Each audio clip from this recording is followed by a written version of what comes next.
Hi dears, ಈ video ನೋಡ್ತಾ ಇದ್ದರೆ ಸ್ವಲ್ಪ ಆರಾಮಾಗಿ ನಡೀತಾ ಸ್ಲೋ ಆಗಿ ನಡ್ಕೊಂಡು ಈ ವಿಡಿಯೋನ ನೋಡಿ.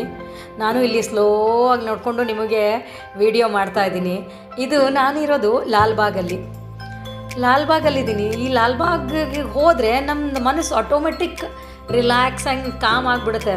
ಆ ಮನಸ್ಸಿಗೆ ಬೇಕಾಗಿರುತ್ತೆ ಒಂದು ರಿಲ್ಯಾಕ್ಸೇಷನ್ ಅಲ್ವಾ ಫ್ರೆಂಡ್ಸ್? ನಮಗೆ ರಿಲ್ಯಾಕ್ಸೇಷನ್ ಬೇಕು ಅನಿಸುತ್ತೆ. ಬಿಕಾಸ್ ನಾವು ಎಷ್ಟು ರೆಸ್ಪಾನ್ಸಿಬಿಲಿಟೀಸ್ ತೊಗೊಂಡಿರ್ತೀವಂದರೆ, ನಮ್ಮ ಫ್ಯಾಮಿಲಿ ರೆಸ್ಪಾನ್ಸಿಬಿಲಿಟಿ, ಆಮೇಲೆ ನಮ್ಮ ಹೆಲ್ತ್ದು, ಆಮೇಲೆ ನಮ್ಮ ವರ್ಕು, ಪ್ರತಿಯೊಂದು ರೆಸ್ಪಾನ್ಸಿಬಿಲಿಟೀಸ್ ನಮ್ಮ ಕೈಯಲ್ಲೇ ಇರುತ್ತೆ.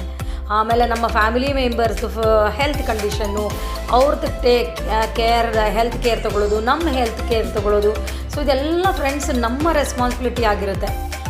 ನಮ್ಮ ಅಂದರೆ ನಮ್ಮ ಅಂದರೆ ನನ್ನ ಹಸ್ಬೆಂಡ್ ಆ್ಯಂಡ್ ವೈಫ್ ಇಬ್ಬರದ್ದು ಆಗಿರುತ್ತೆ.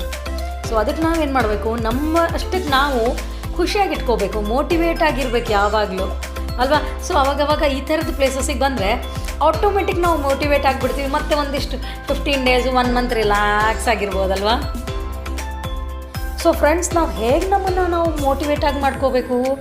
ನಮ್ಮ ಹಾಬೀಸ್ ಥ್ರೂ. ನಮ್ಮ ಹಾಬೀಸ್ನ ನಾವು ಮರೆಯೋಕ್ಕೆ ಹೋಗಬಾರ್ದು ಫ್ರೆಂಡ್ಸ್. ಸೊ ನಮ್ಮ ಹಾಬೀಸಿಗೇನು ನಾವು ಟೈಮ್ ಕೊಡಬೇಕು. It is waste of time ಅಂತಲ್ಲ.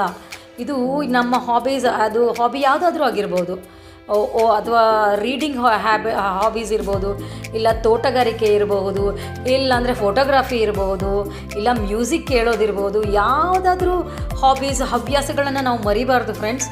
ನಮ್ಮ ಹವ್ಯಾಸಗಳೇ ನಮ್ಮನ್ನು ಮೋಟಿವೇಟ್ ಮಾಡುತ್ತೆ. ಸೊ ಇದರಿಂದ ನಾವು ಏನೇ ಕಷ್ಟಗಳು ಬಂದರೂ ನಾವು ಧೈರ್ಯದಿಂದ ಎದುರಿಸ್ತೀವಿ. ಬಿಕಾಸ್ ನಾವು ಮೋಟಿವೇಟ್ ಆಗಿರ್ತೀವಿ ಅವಾಗ ಅಲ್ವಾ? ಸೊ ನಿಮ್ಮ ಹವ್ಯಾಸಗಳನ್ನು ಪ್ಲೀಸ್ ಫ್ರೆಂಡ್ಸ್ ಮರೆಯೋದಕ್ಕೆ ಹೋಗಬೇಡಿ. ಅದು ನಮ್ಮ ಸ್ಟ್ರೆಸ್ ಬಸ್ಟರ್ ಇದ್ದ ಹಾಗೆ. ಸೊ ನಮಗೆ ಸಪೋಸ್ ಸ್ಟ್ರೆಸ್ ಆದಾಗ ನಮ್ಮ ಏನು ಹಾಬೀಸ್ ಇದೆಯೋ, ನಮಗೆ ಏನು ಇಷ್ಟ ಇದೆಯೋ, ಡ್ರಾಯಿಂಗು, ಕಲರಿಂಗು, ಅದನ್ನು ನಾವು ಮಾಡೋಣ. ನಮ್ಮ ಹಾಬೀಸ್ನ ನಾವು ಮುಂದುವರ್ಸ್ಕೊಂಡು ಹೋಗೋಣ ಅಲ್ವಾ? ಸೊ ಪ್ಲೀಸ್ ನಿಮ್ಮ ಹಾಬೀಸ್ನ ಬಿಡೋಕ್ಕೆ ಹೋಗಬೇಡಿ.